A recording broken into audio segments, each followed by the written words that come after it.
আসসালামু আলাইকুম বন্ধুরা, আশা করি সবাই সুস্থ আছেন। গত 5ই আগস্ট বাংলাদেশের ভেতর ক্ষমতার পট পরিবর্তনে ছাত্র জনতার একটি বড় অভ্যুত্থানে সম্ভব হয়েছে। সেই গণ অভ্যুত্থান বাংলাদেশের মানুষের হাতে একটা সুযোগও তৈরি করে দিয়েছে। বাংলাদেশের অর্থনৈতিক কাঠামো এবং দীর্ঘ সময় ধরে নোংরাভাবে চলে আসা বাংলাদেশের যে রাজনৈতিক কাঠামো রয়েছে সেটার বড় পরিবর্তন করার জন্য দেখুন নতুন এই গণ অভ্যুত্থান বাংলাদেশের মানুষের জন্য একটা বড় সুযোগ। আগামী 50 বছর বাংলাদেশের শাসন শ্রেণী কীরকম হবে এবং দেশের জনগণের প্রতি তাদের দায়িত্ববোধ কী হবে সেটা নিশ্চিত করার। কিন্তু এটাই শেষ সুযোগ, যেই সুযোগ বিফলে যেতে কিন্তু আমাদের দেওয়া চলবে না। অবশ্যই এই সুযোগ কাজে লাগাতে হবে এবং আমাদের সাকসেসফুল হতে হবে, কারণ এটা ছাড়া দ্বিতীয় আমাদের হাতে আর কোনো সুযোগ নেই। আর এই জন্যই কিন্তু বর্তমান পরিস্থিতির আলোকে এমন কিছু গুরুত্বপূর্ণ টপিক নিয়ে আজকের এই ভিডিওটি তৈরি করলাম বা আলোচনা করতেছি, যেটা অন্য কেউ তৈরি করে না বা হতে পারে না। তারা তৈরি করার ক্যাপাবিলিটি রাখে না। তবে দেশ সংস্কারের জন্য বা দেশের অর্থনীতিকে আরও মজবুতভাবে দাঁড় করানোর জন্য এই বিষয়গুলোর কিন্তু কোনো বিকল্প নেই। দেখুন, আমরা দেশের সার্বিক কাঠামোতে বড় ধরনের পরিবর্তন আনতে চাচ্ছি এবং যুগান্তকারী কিছু পদক্ষেপ নিতে চাচ্ছি। আর এই দুইটাই তখনই সম্ভব যখন দেশের অর্থনীতি শক্তিশালীভাবে রান করবে, এবং দেশের অর্থনীতি যদি শক্তিশালীভাবে রান না করে আপনার কোনো সিদ্ধান্তই বাস্তবায়ন হবে না। উল্টো দেশের জনগণের যে জনরোষ রয়েছে সেটা আপনার উপর পড়তে বাধ্য।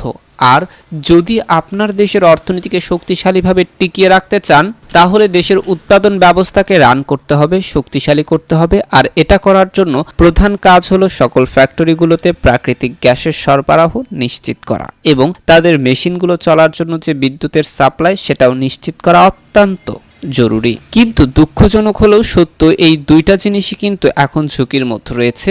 দীর্ঘমেয়াদে কোনো দেশ থেকে এলএনজি বাংলাদেশে সুলভ মূল্যে পাবে সেটা নিশ্চিত করার জন্য দীর্ঘমেয়াদী কোনো দেশের সঙ্গে পূর্বে সরকার চুক্তি করতে পারেনি। আবার উপরন্তু বাংলাদেশের অভ্যন্তরে নিজস্ব গ্যাস উৎপাদন বৃদ্ধি করবে তার জন্য খনিও খনন করতে পারেনি। গ্যাসের সংকট নিশ্চিত থাকবে এটা পরিষ্কার ছিল। তারপরেও বাংলাদেশের ভেতরে গ্যাস ভিত্তিক বিদ্যুৎ কেন্দ্র তৈরি করার জন্য অন্তত পক্ষে 4 থেকে 5টি কোম্পানিকে অনুমতি দিয়েছে, যাদের বিদ্যুৎ কেন্দ্র কিন্তু তৈরি হয়ে গেছে। তবে গ্যাস নেই, উৎপাদনে আসতে পারছে না। বর্তমান অন্তর্বর্তী সরকারের রিপোর্ট অনুসারে প্রাকৃতিক গ্যাসের সংকটের কারণে বাংলাদেশের ভেতর বর্তমানে 1,500 মেগাওয়াট বিদ্যুতের সংকট তৈরি হয়েছে। 1,500 মেগাওয়াট বিদ্যুৎ আমরা তৈরি করতে পারছি না।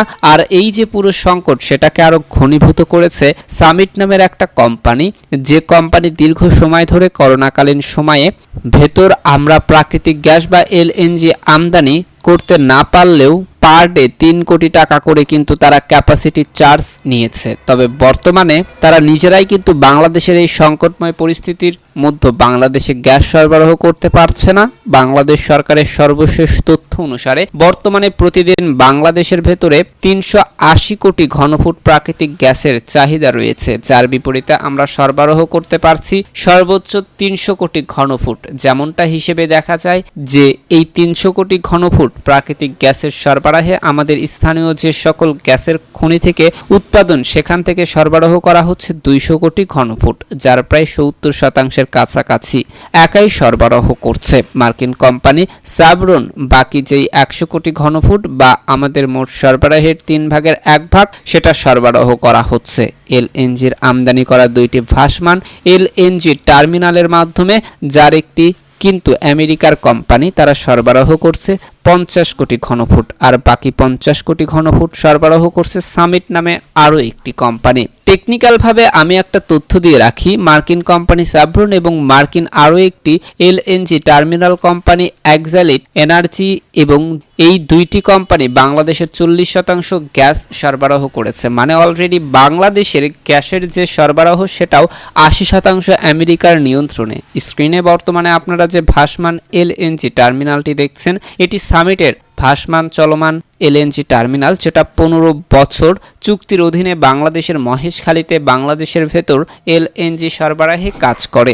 হিসাব বলছে বাংলাদেশের বর্তমানে যে মোট গ্যাসের সরবরাহ রয়েছে তার 6 ভাগের 1 ভাগ এই সামিটের ভাসমান এলএনজি টার্মিনাল রয়েছে তার মাধ্যমে করা হয় এবং এর জন্য বাংলাদেশকে যথেষ্ট অর্থ খরচ করতে হয়, কারণ চুক্তি অনুযায়ী 15 বছর ধরে তারা এই ভাসমান এলএনজি টার্মিনাল দিয়ে বাংলাদেশে এলএনজি সরবরাহ করবে এবং এর জন্য প্রতি বছর 1000 ঘনফুট এর জন্য বাংলাদেশকে সার্ভিস চার্জ হিসেবে এই সামিট কোম্পানিকে দিতে হবে প্রায় 45 সেন্ট করে। এখানে আপনাদের সুবিধার্থে বলে রাখা ভালো যে সামিটের এই যে ভাসমান এলএনজি টার্মিনাল রয়েছে, স্ক্রিনে নিশ্চয়ই দেখছেন, এটা তৈরি করার জন্য বাংলাদেশের সরকারকে সাথে সাথে কোনো অর্থ দিতে হয়নি, তবে 15 বছর বাধ্যবাধকতা রয়েছে এর মাধ্যমে সার্ভিস নেওয়া। আর 15 বছরের সার্ভিস যদি আমরা নেই, এরপর এই কোম্পানিটি বাধ্য থাকবে এই ভাসমান এলএনজি টার্মিনালটি সম্পূর্ণ বাংলাদেশকে হস্তান্তর করতে। মানে 15 বছর সার্ভিসের পর এই ভাসমান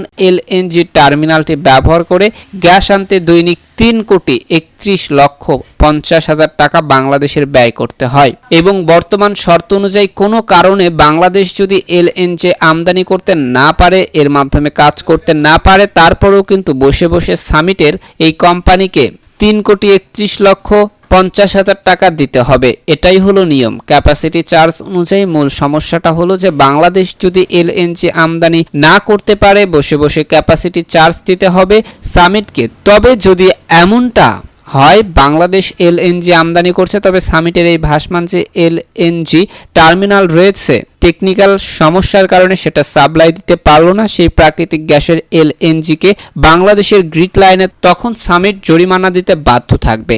এই ক্ষেত্রে কিন্তু বাংলাদেশ ক্ষতিগ্রস্ত হচ্ছে। দেখুন, চুক্তি অনুযায়ী এই ভাসমান টার্মিনালটি বছরে মাত্র 5 দিন বন্ধ থাকতে পারবে, তাও আবার টেকনিক্যাল ভাবে যন্ত্রপাতিগুলোকে ঠান্ডা করার জন্য, এবং প্রতিদিন 2 বছর পর পর 1 মাসের জন্য বন্ধ করতে পারবে। সার্বিকভাবে সার্ভিস করার জন্য এর বেশি কিন্তু সুযোগ নেই। তবে এই ক্ষেত্রে অত্যন্ত গুরুত্বপূর্ণ বিষয় হলেও সত্য যে গত 3 মাসের বেশি সময় ধরে কথিতভাবে ঘূর্ণিঝড়ে আঘাতপ্রাপ্ত হয়েছে এমনটা অভিযোগ করে 3 মাস ধরে সামিট গ্রুপ বাংলাদেশের অত্যন্ত গুরুত্বপূর্ণ এই চেন সাপ্লাই এলএনজি টার্মিনালটিকে বন্ধ করে রেখেছে।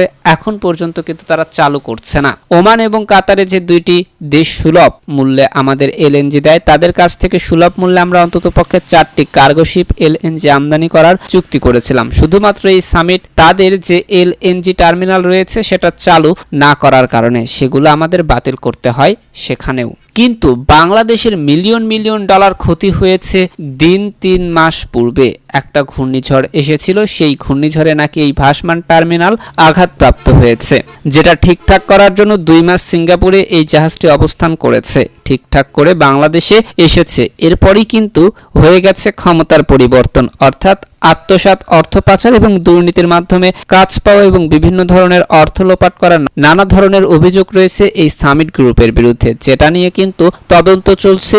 এমন অবস্থায় এই 500 মিলিয়ন ডলারের সম্পত্তি এই ভাসমান এলএনজি টার্মিনাল আবারও কিন্তু সামিট গ্রুপ কথিত নষ্ট হয়ে গেছে।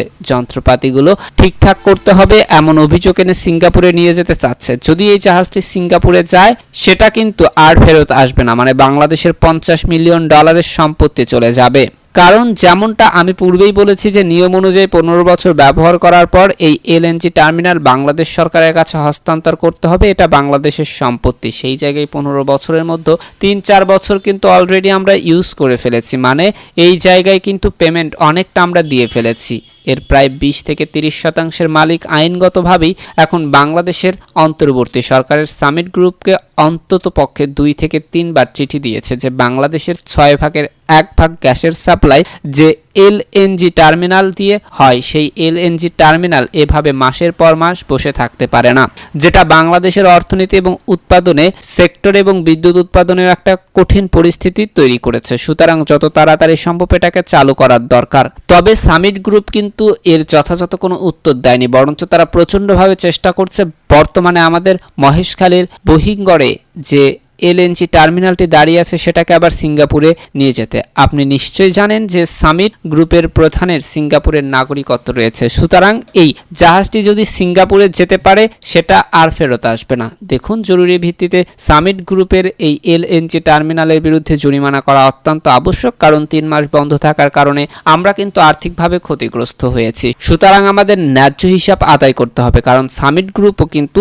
করোনাকালীন সময়ে যখন আমাদের গ্যাসের চাহিদা ছিল ছিল না, শিল্প কারখানা বন্ধ ছিল, তখনও কিন্তু বসে বসে ক্যাপাসিটি চার্জ নিয়েছে। সুতরাং তখন তাদের হিসাব ঠিক ছিল। এখন আমাদের প্রয়োজনে তোমরা টেকনিক্যাল ফল্টের কারণে কাজে আসতে পারছো না, সুতরাং তোমাদেরও জরিমানা দিতে হবে, এই জিনিসটা নিশ্চিত করা দরকার। সুতরাং আশা করছি অন্তর্বর্তী সরকার এই বিষয়ে অত্যন্ত জরুরি ভিত্তিতে অ্যাকশন নেবে এবং কোনোভাবেই এই এলএনজি টার্মিনালটি আবার সিঙ্গাপুরে যেতে দেওয়া হবে না সেটাও নিশ্চিত করবে। তো বন্ধুরা, অত্যন্ত এই গুরুত্বপূর্ণ বিষয়টিকে কেন্দ্র করে আপনি ব্যক্তিগতভাবে কি ভাবছেন তা অবশ্যই কমেন্ট বক্সে লিখবেন।